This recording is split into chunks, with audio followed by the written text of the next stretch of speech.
Buenas tardes, mi nombre es Roberto Abraham Vicente Aguilar. Esta es la materia de análisis crítico de la arquitectura y el arte 3. Nuestra maestra arquitecta Carmen Ivonne Calvillo González. Tema que me tocó, que nos tocó exponer fue arquitectura del siglo XIX. Y vamos a empezar con la introducción. La arquitectura del siglo XIX es una arquitectura urbana. En este siglo las ciudades crecen notoriamente. Londres, por ejemplo, pasa de 1 millón de habitantes a finales del siglo XVIII a casi 2,5 millones en 1841. Además, nacen nuevos núcleos urbanos en lugares situados cerca de las fuentes de energía o de materias primas. La revolución industrial iniciada crea la necesidad de construir edificios de nuevos tipos de fabricación, estaciones de ferrocarril, viviendas, etc. Y además que estos sean baratos y de rápida construcción. Al mismo tiempo aportan soluciones técnicas a las nuevas necesidades. Por esta razón, desde el siglo XIX la arquitectura y la urbanización van ligados a la industrialización. La industrialización tiene un gran impacto y una de sus mayores características de este siglo es, sin lugar a duda, los materiales nuevos, los innovadores, como es el hierro y el cristal. Y avanzando el siglo, se puede después aparecen el acero y el hormigón. La innovación de uso de estos materiales fue de gran impacto, ya que abrió los ojos de visión constructiva de los arquitectos de este periodo, dándoles más libertad de expresión y realización de sus diseños, logrando darse a notar con edificaciones más monumentales y, y dar a echar a volar su imaginación, porque antes se limitaban muchos arquitectos o no se daban a conocer muchos arquitectos porque no tenían los materiales necesarios para lograr dar esas formas. Al igual también nacen lo que son los puentes colgantes. Un gran, de, por mi punto de vista, un gran logro los puentes colgantes porque hoy en día sirven de mucho. El hierro y el cristal se complementan para permitir una construcción de edificios que sean a la vez grandes y ligeros. La combinación de estos materiales hace que una edificación no sea tan pesada al ser tan grande. Eh, las necesidades de este tiempo y que se cubrieron con estos nuevos materiales fue puentes de amplio tendido, edificios de varias plantas que necesiten estar despejadas, grandes claros, mercados, estaciones de ferrocarril, etcétera. Con la ilustración, con la industrialización empezó lo que conocemos como las exposiciones universales. Estas se realizaban en países que tenían un avance notorio en sus tecnologías, tanto industrial y como artículos de necesidad. Eh, la primera exposición que se realizó fue en Londres. Fue uno de los primeros países que empezó a aprovechar la industrialización y empezó a crecer. Como lo había dicho en la diapositiva pasada, este, Londres fue una de las que empezó a darse a notar con estos nuevos materiales, estas nuevas formas de vivir. Eh, la máxima expresión de la arquitectura de hierro son las construcciones para las exposiciones universales. El Palacio de Cristal fue la donde se realizó la primera exposición universal. Palacio de Cristal de Londres, obra de Joseph Paxton en 1851. Es una construcción esqueleto a partir de elementos prefabricados en serie. Este tipo de construcción por piezas se pueden montar y desmontar, trasladar e instalar en otra ubicación. Fue lo innovador de estos materiales. Otras obras que destacaron por el uso de estos materiales construidos y usados para las exposiciones fue una de ellas fue como la Torre Eiffel, la Escuela de Chicago, entre otras. Como se puede notar en las imágenes, son monumentos hechos de acero, bueno, más bien con estos materiales que resaltaron en este siglo, por lo cual eran edificios monumentales y se realizaba en ciudades con mayor avance industrial o sí, más que nada industrial. Los estilos que surgieron del siglo XIX fue el neohelenístico, que vendría siendo el neoclásico, una combinación de estilo de estilo de grecorromano. ¿Cómo le explico? Bueno, eh, el neogótico, el neobarroco, el neobizantino, el neogregoriano, el neoegipcio, neomudéjar, neorrenacimiento, neorrománico, eclecticismo, historicismo, eclesiogistas, monumentalismo, arquitectura de hierro, art nouveau, art deco, art Craft y rascacielos. Estos son estilos, se dicen nuevos en este siglo porque usan el neo, pero en realidad este toman estilos ya pasados, del pasado más que nada, y los convierten en nuevo, haciendo una combinación de, de ornamentación o columnas o diferentes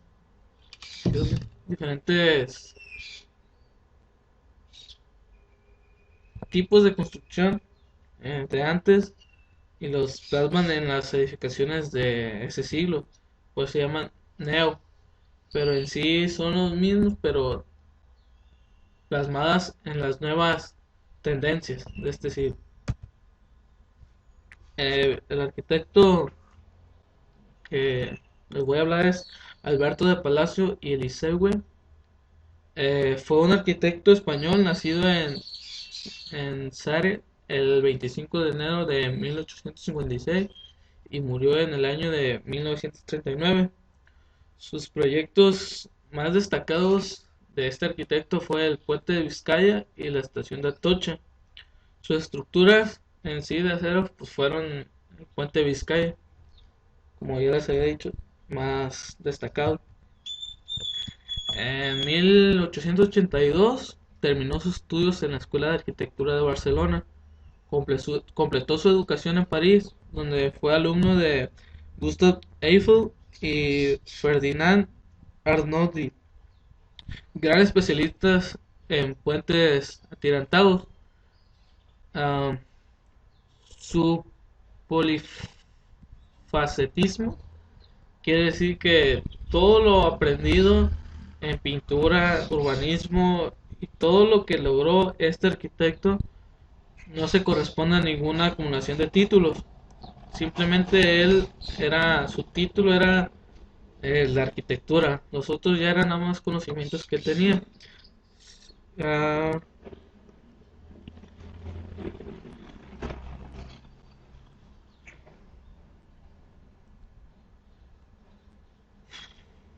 mm, realiza su primera obra en colaboración con Ricardo Velázquez, como ya les había mencionado, el Palacio de Cristal. Él fue uno de los que intervino en esa construcción y, y tuvo gran importancia en este siglo. Fue uno de los arquitectos que más se destacaron por sus construcciones. En 1885 empezaría el estudio de su obra cumbre, el puente transportador de Vizcaya. El proyecto quedó listo en 2 años más tarde y fue registrado en el Ministerio de Fomento el 1 de enero de 1888. En 1890, y coincidiendo con los inicios de las obras del puente, proyecta uno de los montes que bordean Bilbao y Monumento de Sagrado Corazón. En 1891 realiza el proyecto de Monumento a Colón, primer premio y medalla de oro del concurso internacional de Chicago. Unos años más tarde termina la estación de Mediodia Atocha en Madrid. Este arquitecto participa en la construcción del Palacio de Velázquez, en el Banco de España, Palacio de Cristal, Parque del Retiro, estación de Atocha en Madrid, su puente transportador Vizcaya, 1890 y 1893, y construir la fábrica Osram. Tuvo gran colaboración con diferentes arquitectos.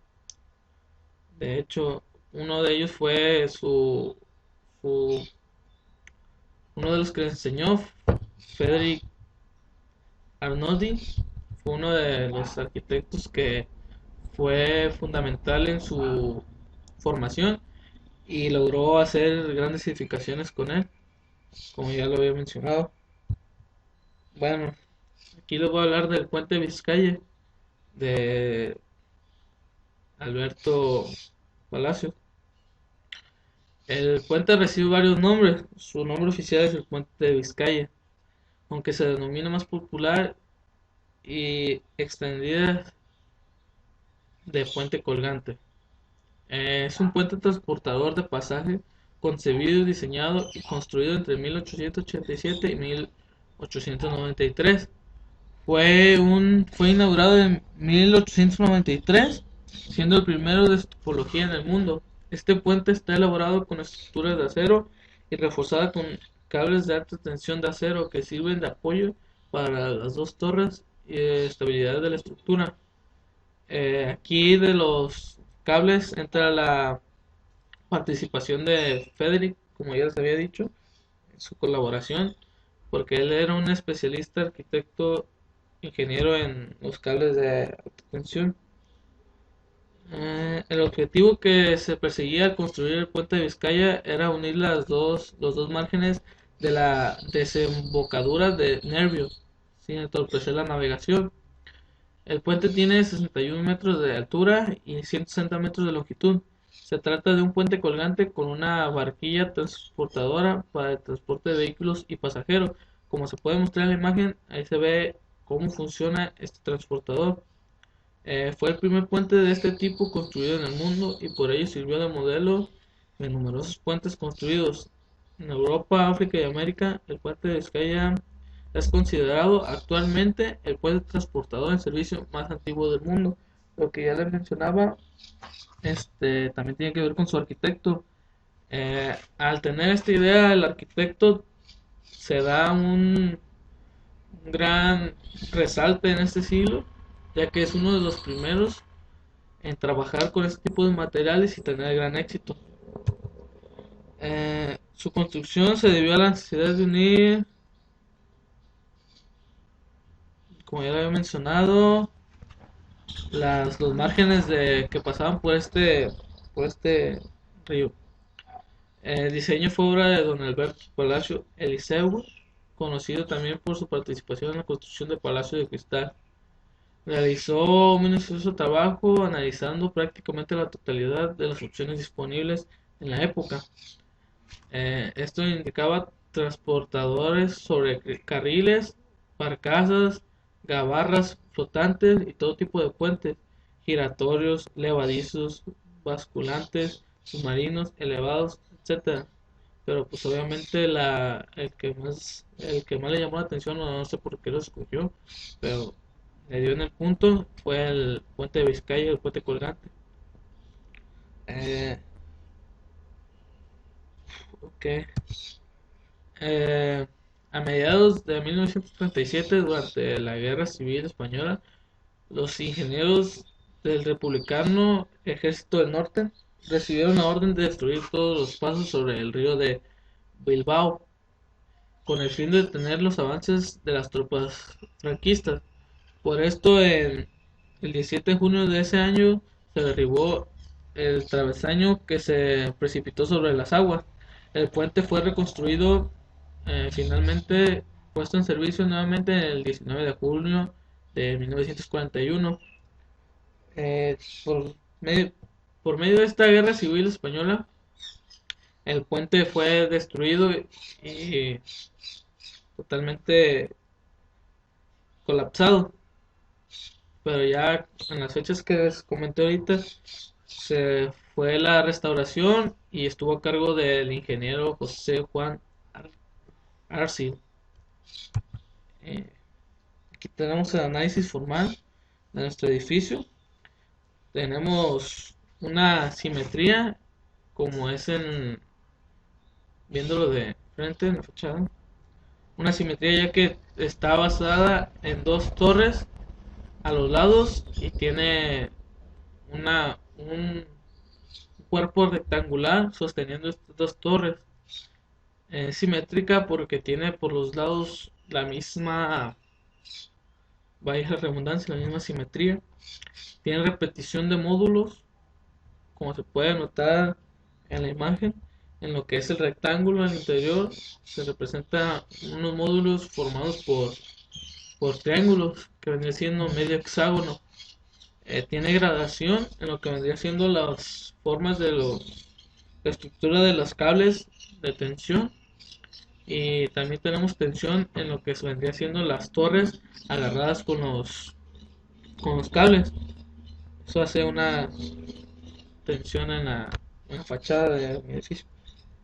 Y también tenemos el análisis formal de la planta. Se puede mostrar una repetición de módulos formados por una combinación de triángulos acomodados por formar un hexágono. Como en la fachada también se encuentra este tipo de módulo, pero allá en la fachada es a la mitad y aquí se alcanza a apreciar el hexágono completo. Una repetición de este tipo, de este módulo. Tiene un punto de equilibrio con el cruce de los ejes Y y X, como se puede mostrar aquí en la imagen. Tenemos una tensión por los dos extremos del rectángulo, con unos cables de acero que hacen el esfuerzo del puente. En las líneas verdes se muestra cómo es la tensión que agarran al puente. Su figura principal es un cuerpo rectangular eh, que hace la estructura del puente. Contamos con simetría, al igual que la fachada, eh, ya que partidos de su eje se puede ver la misma imagen como un espejo. Y en conclusión, sobre este trabajo, la realización de este proyecto, el objetivo desde mi punto de vista es la comprensión y análisis de un periodo de sucesos realizados en este siglo. Al hacer esta recopilación de información, estamos tomando un conocimiento sobre la importancia que tiene la historia de la arquitectura en la evolución de estilos de construcción, nuevos diseños, el uso de nuevos materiales. eh, Como estoy diciendo, los materiales que fueron parte fundamental para el futuro de nuevos diseños arquitectónicos y darle a los arquitectos una mente abierta, sin limitantes en su imaginación e innovación de diseño. Una realización de estructuras monumentales sin que haya pretextos de que no puedo hacer esto, otro. Y pues aquí les dejo las biografías donde obtuve esta información. Espero les haya gustado el video y por mi parte es todo.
Buenas tardes, aquí estamos presentando este video.